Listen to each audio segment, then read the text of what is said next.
seja nosso Senhor Jesus Cristo.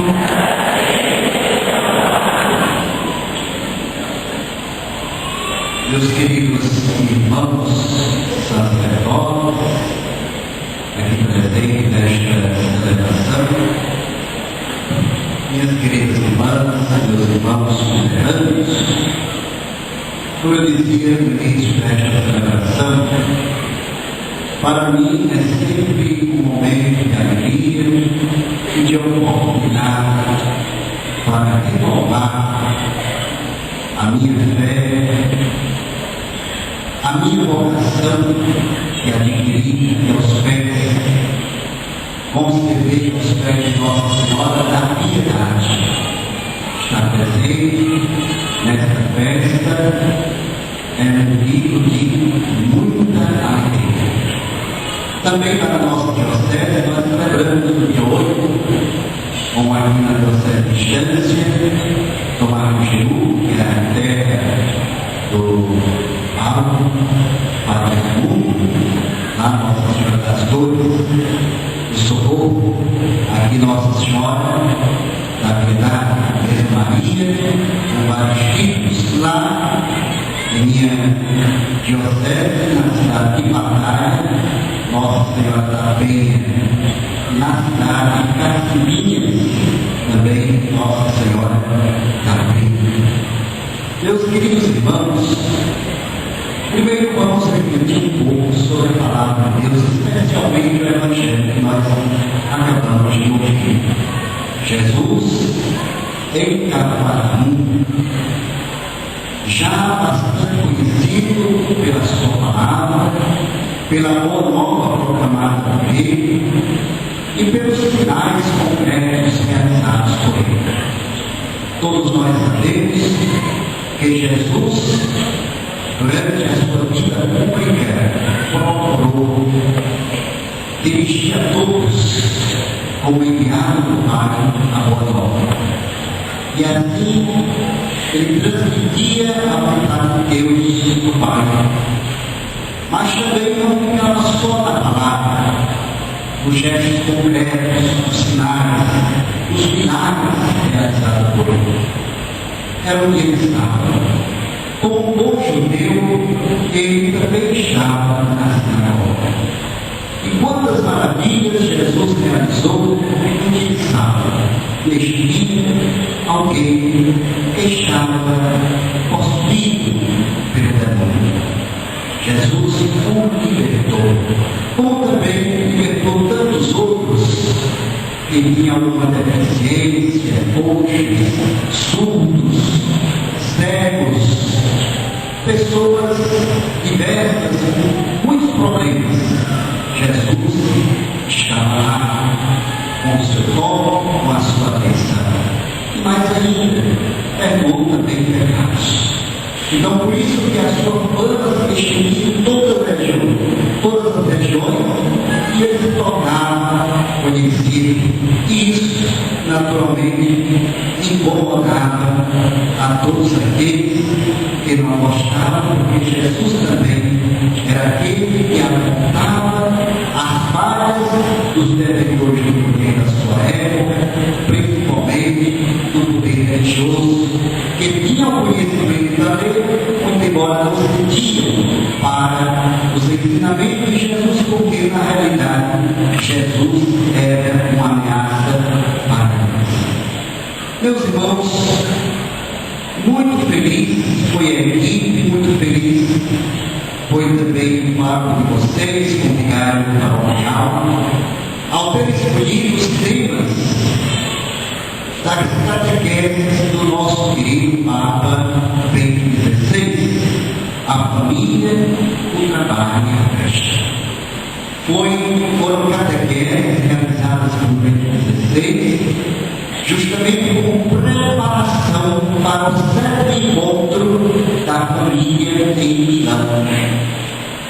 Assim como nós estamos nos preparando aqui nesta paróquia para a celebração da festa de Nossa Senhora da Piedade, no próximo dia 8, com os temas repetidos pelo Santo Padre, famílias do mundo inteiro, principalmente lá da Itália, se preparavam com as catequeses e ensinamentos do Papa Bento XVI. Eu me recordo, irmãos, que no sexto encontro, que foi justamente na Espanha, o Santo Padre, naquela ocasião, havia uma onda muito grande sobre questões que ainda hoje são questões muito confusas, precisa realmente que a igreja esteja firme na sua posição. Um repórter perguntou ao Santo Padre, porque ele estava falando muito sobre a questão do amor, sobre a questão da família, da união, essas coisas todas.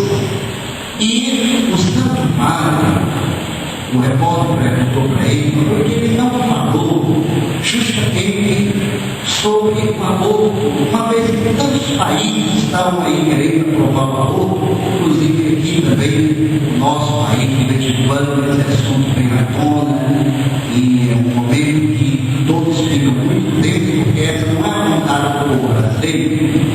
Mas o Papa respondia aquele repórter: olha, veja bem, eu fui me encontrar com a família. Eu tinha 20 minutos para a minha homilia. Então eu preferi transmitir uma mensagem à família onde elas prestassem atenção e, naturalmente, guardando aquela mensagem, vão pensar que exatamente este assunto que você toca, que é a questão do amor, não é a vontade de Deus. Ou seja, o Santo Padre, ele prefere ir a partir de uma catequese onde as pessoas, buscando a vontade de Deus, vão saber fazer o discernimento. Então isso aqui não é coisa de Deus, isso aqui é coisa do diabo. Então se o Papa nos apresenta Deus, a vontade de Deus, vamos dizer, apresentar a família sagrada. Então todos nós, e aqui eu me recordo que na primeira noite, o Dom Henrique, ele justamente falava da família de Nazaré, haveria um tema dele naquela noite, falando sobre essa família de Nazaré, que é um exemplo para todos nós, para todas as famílias. Então, partindo de uma afirmação positiva, naturalmente, que as pessoas que têm bom senso, temem a Deus, logo vão dizer essas coisas de amor e tantos outros assuntos que não levam a nada, não é a vontade de Deus. Então, vou preferir fazer com que a palavra de Deus, a catequese da igreja, o ensinamento da igreja esteja no meu coração, para que eu possa aplicar na minha família e a minha família ser uma família santa, uma família a exemplo da família de Nazaré. Então, como justamente para mim hoje falar para vocês, não são palavras minhas, né? A reflexão é toda baseada na catequese do Santo Padre, o trabalho, recurso para a família. Veja bem, um trabalho. Vocês sabem, meus irmãos, que agora, neste período, o Santo Padre já, porque há mais de 2 anos, que vive uma crise muito grande na Europa, e também essa crise já está chegando aqui no Brasil e em outros países do mundo, e tudo isso vai afetar a família, porque nós sabemos que, por falta do trabalho, as pessoas se preocupam, porque é um trabalho que tira o sustento para a família. O próprio tema das catequeses do Papa, a família, o trabalho e a festa. Quer dizer que a família, ela deve estar realmente muito incluída no trabalho, sem faltar também a festa. E ontem, Tomário tocava um pouco deste assunto, expressando sobretudo a necessidade do lazer do dia do Senhor, do domingo. E é preciso também que as famílias parem, não só viver para o trabalho, mas também ter o seu momento de descanso, o seu momento de agradecer a Deus. Não é o caso do dia do Senhor. Aliás, devo dizer também, irmãos, que quando a própria sociedade opta para fazer as compras no dia domingo, seja lá no shopping ou no supermercado, é porque a própria sociedade não tem consciência de que aquelas pessoas que estão trabalhando no domingo são nossos irmãos e que eles também merecem fazer o que nós merecemos. Porque se tivéssemos realmente consciência e deixássemos de fazer as compras no domingo, naturalmente eles iam fechar as portas porque não tem lucro. Aliás, é o que é hoje que é o lucro. Todo mundo pensa no lucro. Pois bem, o trabalho é recurso para a família. A primeira leitura que vocês ouviram, extraída do livro dos Provérbios, não é a leitura do dia de hoje. Talvez um outro que esteja aí com a liturgia da sua, com a liturgia do tempo da liturgia da igreja, deve ter ficado um pouco espantado, porque a primeira leitura eu fiz questão que vocês já também conhecem dos Provérbios, capítulo 31, versículo do 10 até o 31. Porque foi com esta leitura que o Papa também fez a catequese dele dentro deste assunto. Vocês perceberam, meus irmãos, que o Santo Padre fazendo esse livro dos Provérbios e faz exatamente uma exortação à mulher. Mas a exortação que ele faz, baseada no livro dos Provérbios, é uma exortação que serve para todos nós. Então, todos esses valores que ele fala aqui a respeito da mulher, servem também para todo cidadão, para o homem, para qualquer pessoa, porque são valores que realmente a pessoa tem que ter no seu coração, principalmente o cristão. Então, na família, no entender do Santo Padre, Papa, ele vai dizer que a atividade da mulher adquire um valor de importância primária na economia familiar. E é verdade. Vocês sabem que a mulher, ela realmente tem uma maneira, não sei se seja daquelas que gostam de gastar muito, mas na maioria, a mulher realmente é a grande economista mesmo. O marido muitas vezes trabalha, dá o dinheiro, mas se aquele mesmo dinheiro que o marido dá para a esposa, se ele vai lá na feira ou no mercado, não dá para fazer as mesmas compras. Olha, as mulheres já estão rindo aqui porque é verdade. Então, elas realmente fazem um exercício muito grande para que as coisas tenham a sua harmonia, porque ela também está ali valorizando o suor do seu marido. Então, o Santo Padre vai olhar justamente para essa necessidade. E ele também diz que, dentro de casa, na família, a divisão dos deveres domésticos e profissionais deve andar com um acordo entre o marido e a esposa. Eu vou contar uma coisinha para vocês, até pedir licença. Quando eu era lá, nos dias de batismo, eu costumava sempre pedir que, naquele momento, já no final da batismo, o pai e a mãe recebem uma bênção especial. Eu dizia: entrega a criança agora para a mãe. E a mãe, que é criança, diz naquela paz, tranquila, e eu dava bênção. Aí eu dizia: agora eu entrego a criança para o pai, porque eu vou ver qual é o pai que ajuda a esposa a cuidar dos filhos. Então aí entra, aí quando a criança passa para os braços da mãe, vai esperar, começa a chorar. Então logo a gente percebe que aquele pai não é muito presente nos trabalhos domésticos. Ah, mas eu sou homem. E daí? O Santo Padre vai pedir exatamente a harmonia. E dentro de casa haja essa harmonia entre o esposo e a esposa.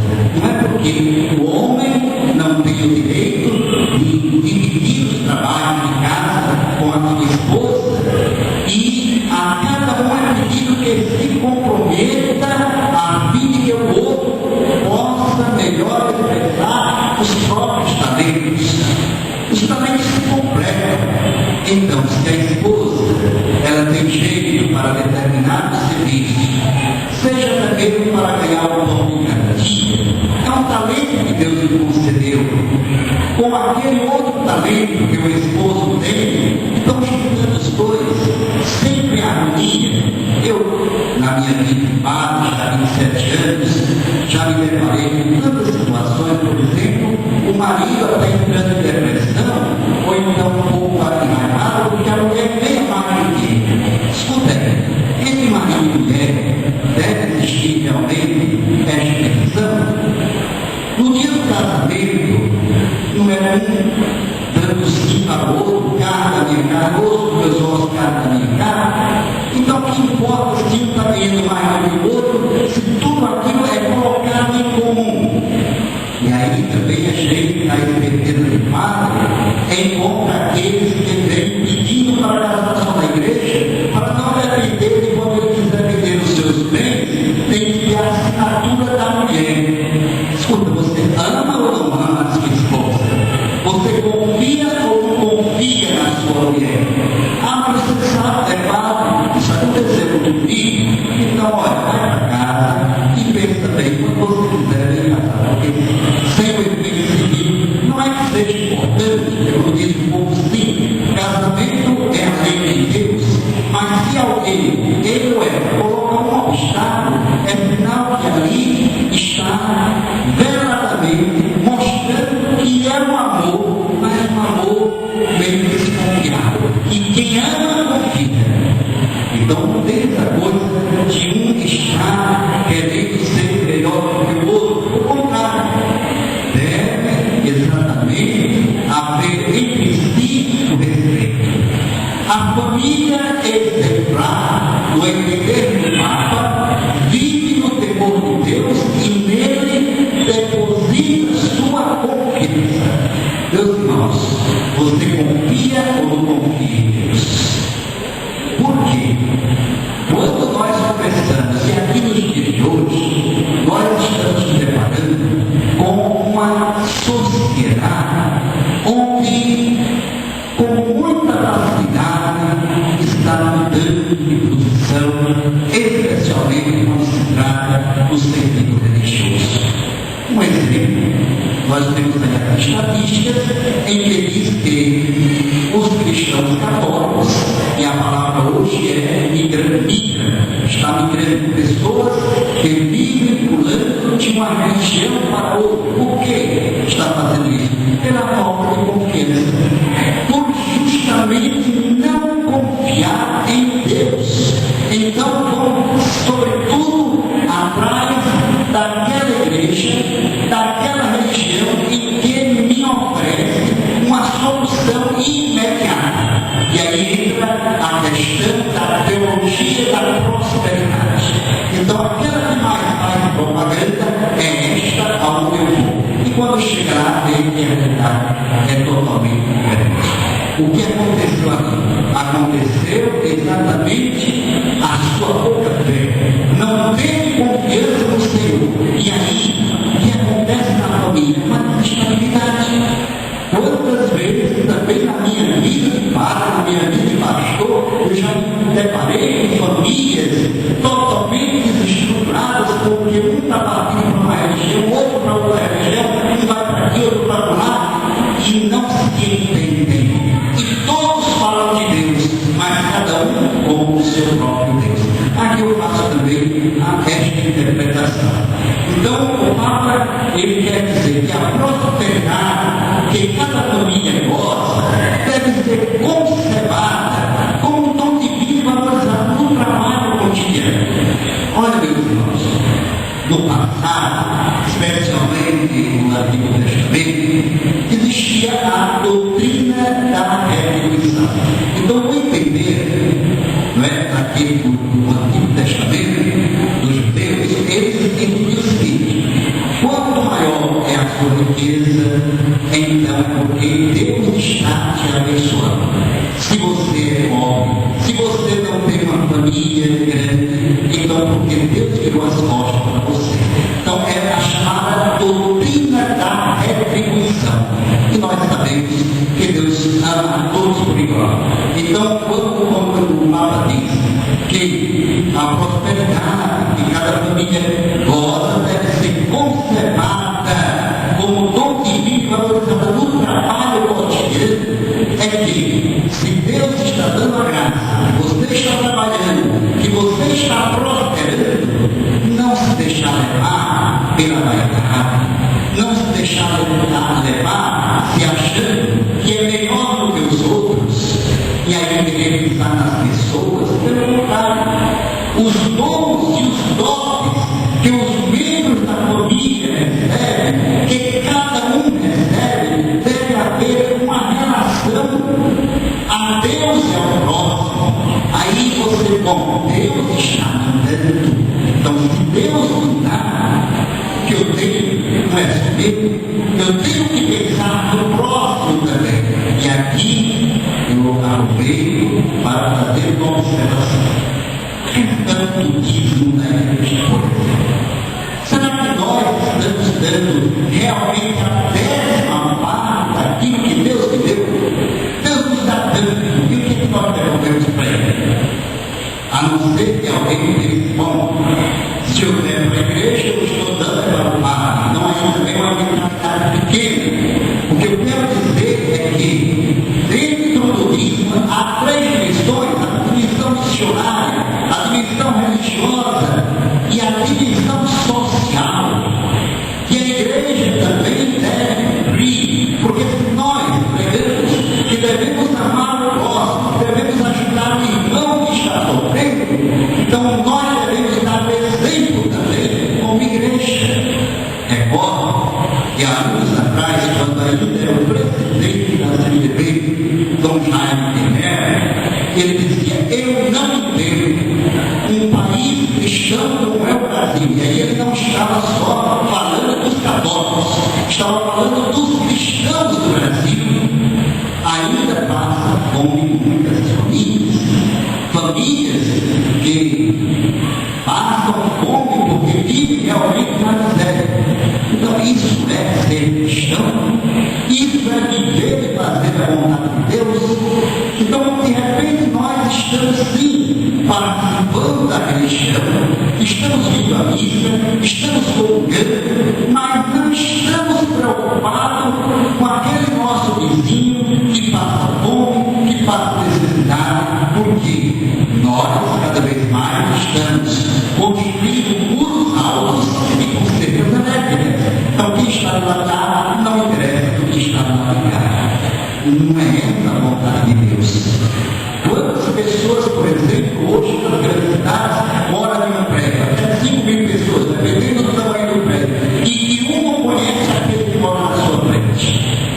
Então, se nós amamos realmente a Deus, nós temos a Santíssima Unidade como exemplo para a nossa vida, que é a perfeitíssima comunidade, como entender que eu amo a Deus, quero viver a palavra de Deus, venho à missa, comungo, vivo, acho que estou vivendo a fé, no entanto, fechado para o sofrimento do outro. Então, a palavra vai dizer que os dons, a riqueza que você tem, que você ganha através do seu trabalho, os dons que Deus lhe deu, carisma que você tem, deve ser estar também a serviço do irmão, a serviço do outro, porque o outro não teve a oportunidade que eu estou tendo. E pode ser que amanhã aquele que está lá embaixo realmente tenha a oportunidade e possibilidade, e você que hoje já tem mais. Então você vai lembrar, e eu recordo até do pobre Lázaro, batia a porta do rico e ele não ligava. A palavra que Jesus conta, todos vocês sabem, né? Então, dentro dessa relação da família com Deus, deve estar também a relação para o próximo. Então, não é um amor apenas vertical, eu e Deus, Deus e eu, mas passando pelo irmão. Aliás, eu dizia um professor meu, que é eclesiologia, ele dizia o seguinte: engana-se aquele que pensa que salvará sozinho. Então, a salvação tem que passar pelo outro. Se eu fecho no meu mundo, se eu estou fechado no meu mundo, fica difícil eu cumprir a misericórdia. Por isso, O Papa vai dizer que o esposo, a esposa, os filhos devem velar constantemente para não ceder à tentação da indolência, renunciando às suas responsabilidades e descuidando dos seus compromissos. Responsabilidade abrange inclusive também a formação dos filhos. Vamos aqui, e eu tenho observado cada dia que venho aqui à Santa Missa, fico feliz e olho para as pessoas, quando ainda na minha juventude aqui mesmo nessa igreja, já frequentava a igreja, hoje já estou mais idoso, e aquelas pessoas mais idosas ainda do que eu, então são pessoas que são mãe de família, pai de família, que tem netos, etc e tal. Aí eu pergunto, eles continuam aqui, e os netos deles, onde estão? E os filhos deles, onde estão? Será que as famílias, vovô, papai, mamãe, assim como estão preocupados em se manter na fé, alimentando a sua fé, estudando a palavra de Deus, participando da novena, da missa dominical, os filhos estão recebendo aquilo que vocês receberam e conservam ainda hoje? Essa é a minha pergunta, e leve para casa. Leve para casa. Os seus netos receberam o que vocês que estão aqui receberam, porque se vocês estão aqui, é porque vocês receberam dos seus pais, porque vocês conservam no coração e transmitem para a sua alma, para a sua vida. E os seus netos? E os seus filhos? Onde estão? Por que não vêm? Será que nós não estamos falhando na nossa catequese da família? Por isso, o Santo Padre vai chamar a atenção, renunciando às suas responsabilidades, descuidando do seu compromisso de esposo, de pai e de mãe. Meus irmãos, eu estou procurando ser o mais fiel possível aos assuntos que pediram na catequese do Papa. Então, entre as responsabilidades da família, principalmente da família cristã, portanto, eu não estou falando daquela família, estou falando de vocês, de nós, da sua família, não olha para o outro, da sua família, que geralmente a gente vai chamar, olhar para a família dos outros. A sua família, não é? Entre as responsabilidades da família cristã, encontra-se também aí a se abrir às necessidades dos outros. A necessidade para que os seus filhos, para que os seus netos também conservem a fé. Aí eu já conheço esse discurso daquele que vem e diz, mas senhor bispo, olha, a minha filha de 15 anos já não me obedece mais. E até meu filho de 16, de 14 anos, se falar, passa de mim. Claro que eu não vou dizer isso a ela, mas eu fico aqui na minha pensamento, que pai fracassado. Que mãe fracassada. Porque o filho com 14 anos, com 15 anos, não tem autoridade sobre ele, e a autoridade vai bater, não é surrar, não. É porque alguma coisa faltou lá atrás. Você teve tempo para falar com Deus com o seu filho? Você teve tempo para aceitar com ele e dizer o teu mundo aí fora e como é diferente? Para falar de Deus com ele? Hoje, mas está tão corrido sobre isso que eu não quero saber. É verdade. Há muitas famílias muito ocupadas, só assistem uma novela comigo nessa vida aqui às 11 da noite. Não é? E quanto tempo você tem dado para seu filho? Quanto tempo você tem dado para sua filha? Nós temos tanto tempo para tantas coisas, por que não estamos tendo tempo para o filho? Porque vai me chamar de cara cristã, você na cabeça, mesmo que você pense que aqueles seus ensinamentos hoje não sirva de nada, claro que ele vai entender que eu me dizia. Olha, eu tenho uma tentação aqui de fazer uma pergunta, mas não vou fazer. Faço. Não vou fazer a pergunta, vou pedir para levantar a mão.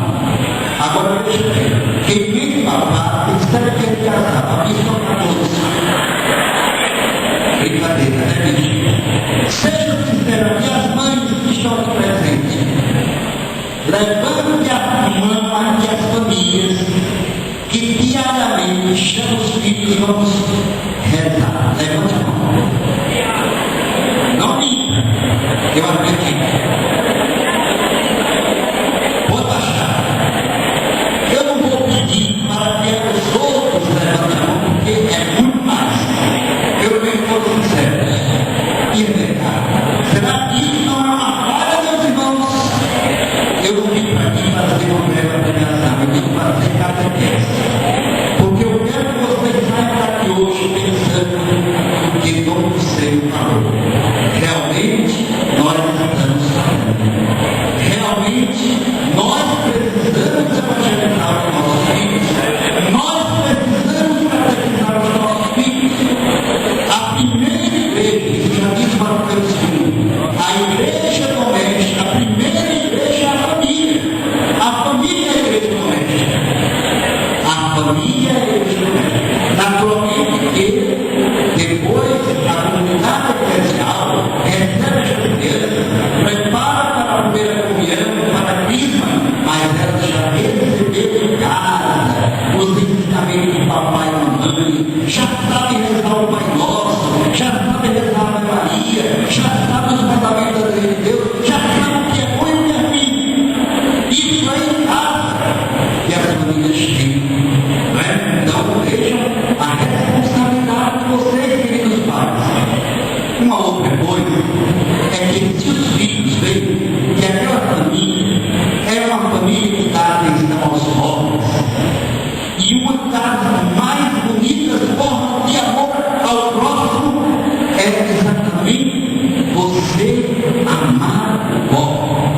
O filho dele, e logo ele também, olha, se papai e mamãe agora vem aquele mendigo que vai estar no pobre, se papai e mamãe está preocupado com aquele pobre, quando eu percebo você com papai e mamãe, mas se eles não dão exemplo, fica difícil. Então, meus irmãos, Deus lhe concedeu um trabalho com o seu próprio trabalho, você ajuda aqueles que não dispõem do que é necessário para viver com dignidade. Essa é a lei do amor. Não foi de maneira diferente que Jesus fez.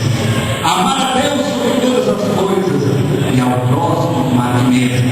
Então, na família, é tarefa dos pais orientar os filhos para o caminho do bem. É tarefa dos pais orientar os filhos para o caminho do bem. Consiste em ensinar os filhos a praticar o bem, a evitar o mal. Quem sempre o pai dá para o filho se ele fuma dentro do filho? Quem sempre o pai dá para o filho se ele é o primeiro a pedir que o filho vá comprar cachaça para ele? Qual é o exemplo que o pai dá? Qual é o exemplo que o pai ou a mãe dá para o filho se dentro de casa ele é o primeiro a estar dizendo palavrões? Eu não vim aqui fazer pregação aqui. Eu vim falar da vida em que nós estamos sentindo, meus irmãos, esta falta. Isso nós sentimos no dia a dia. Por quê? Porque os pais, o pastorzinho que tem assim, o rádio e o jornal convence mais cabeça do que o papai. Eu estou falando aqui para vocês. Nesta hora, a novela está fazendo muito mais para cabeça do que eu aqui para vocês.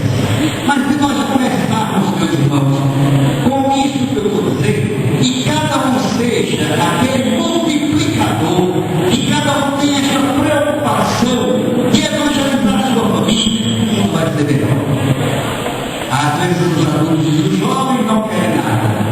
Mas não querem por quê? Porque os jovens e os adultos não ensinaram que é uma coisa. Ele foi o primeiro a dar mau exemplo. Então, que os filhos aprendam dos pais o mandamento do amor.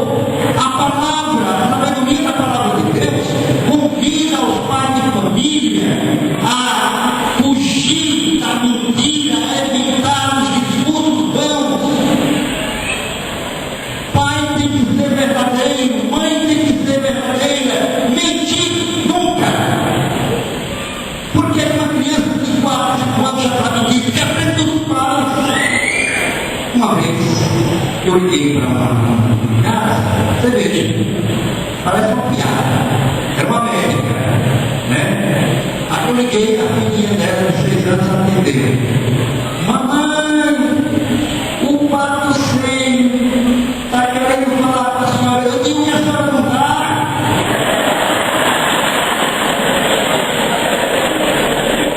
Está vendo como é a história? Menina, você está olhando aqui em casa. Ela falou, eu digo que a senhora não está. Por quê? Com certeza ela não ensinava a filha, tem que orientar não. São pequenas coisas, meus irmãos e minhas irmãs, mas meus filhos aprendem. Vocês vejam a responsabilidade de uma família para educar. É uma arte. Então, ouvindo a palavra de Deus, a família cristã tem a grande responsabilidade de testemunhar fielmente. O que os pais, diz o Papa, os pais repetem palavras inúteis para os filhos. Que os pais têm exemplo de fidelidade e amor aos ensinamentos do Senhor. A criança vai olhar, papai e mamãe amam a Deus, papai e mamãe fazem caridade, eles não vivem brigando, eles não xingam, então você com eles. Eles são honestos.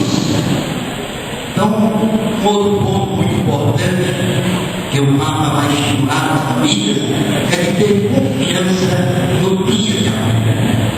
Não se desespere. Eu estou desempregado. Então começa a se desesperar.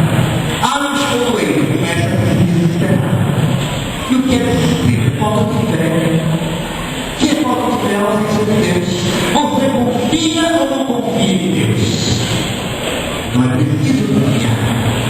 Eu sei, amados irmãos e queridas irmãs, que ninguém neste mundo é sofrido pelo. Mas o que foi que Jesus ofereceu para nós? Quem quiser me seguir, reve-se a si mesmo, tome a sua cruz e siga. Foi isso que Jesus disse. Jesus não perdeu o desafio. Se você for para lá, olha quem me seguir, pode ter certeza que agora que ele é só qualquer vez. Não é só qualquer vez. Quanto mais nós amamos a Deus, mais a cruz aparece. Porém, ela, quando aparece, encontra um homem, uma família fortalecida, porque eu tenho Jesus no meu coração. Eu tive uma doméstica formada à distância chamada Lícia, o nome dela. Era uma santinha, analfabeta.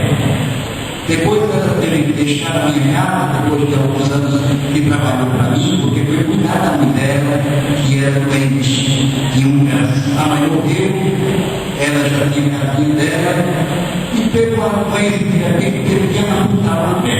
Inclusive, até interessante, o médico disse que ela tinha que amputar aquela pé. Ela disse, só deixa cortar minha perna se todos vocês já disse. E ela está se todos vocês serem para cortar eu, né? Aí fui conversei com o médico disse assim, não volta para morrer. Fui lá, tá bom, olha, o senhor está dizendo, pode cortar. 2 meses depois teve que amputar outra perna. Ela ficou, aquele bolinho era meio disso da cama.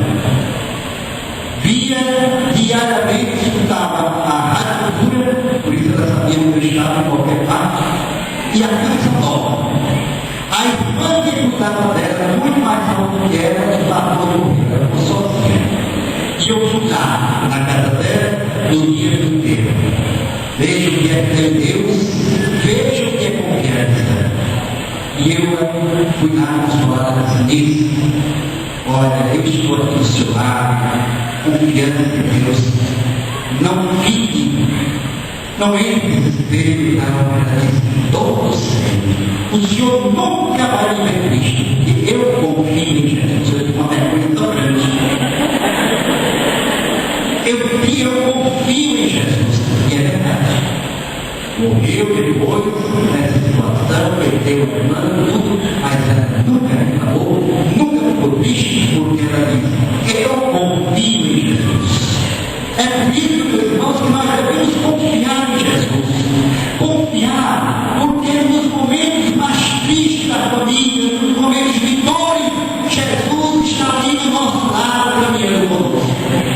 nós não estamos sozinhos. Então, é importante que todos saibam que, apesar das dificuldades do dia a dia, muitas famílias representam um autêntico sinal de esperança para a nossa sociedade. É verdade. Apesar de tanto sofrimento, mas encontramos famílias que têm uma fé muito grande em Deus. Amados irmãos, eu não poderia terminar de outra maneira, a não ser apresentando Nossa Senhora da Piedade. A expressão de dor, seu único filho morto no seu colo, o desespero, que poderia estar voltando seu coração, nós devemos de olhar uma expressão de serenidade, uma expressão de que não está sozinho. Aliás, não foi à toa que Nossa Senhora disse: eis aqui a serva do Senhor, faça-se em mim segundo a tua vontade. Porque ela confiava em Deus, ela confiava, sempre confiou. Quando o Pai do Senhor diz: uma espada de dor transpassará a sua alma. Amados irmãos, vocês já imaginaram quantos questionamentos Maria teve naquele momento? Uma espada de dor. Vocês já imaginaram quando Nossa Senhora encontrou o seu filho Jesus depois de 2 ou 3 dias, quando se perdeu lá no templo, que ela disse: meu filho, teu pai e eu estávamos à tua procura. E ele então responde: estou aqui fazendo a vontade do meu pai. Quantos questionamentos? Pelo filho sequestrado. Quanta dor no coração de Maria, muito embora, quanta fé, quanta confiança. Então, que a fé de Nossa Senhora da Piedade seja a fé que anima aos filhos e filhas de Nossa Senhora da Piedade, aqui da nossa querida cidade. Louvado seja nosso Senhor Jesus Cristo.